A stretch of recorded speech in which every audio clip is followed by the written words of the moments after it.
Hi guys, once again, this is Oliver TV.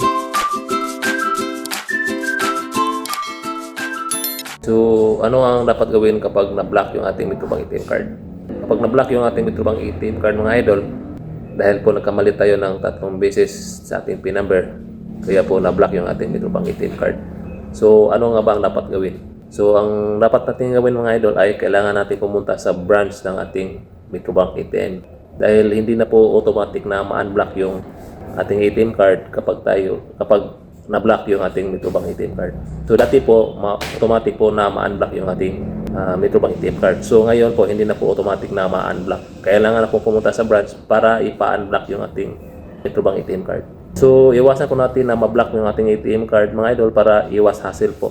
Dahil kailangan po natin pumunta sa branch ng ating ATM. So iwasan po natin magkamali ng 3 beses sa ating PIN para po maiwasang ma-block po yung ating ATM card. So sana may natutunan kayo sa video na to. See you on my next video and God bless.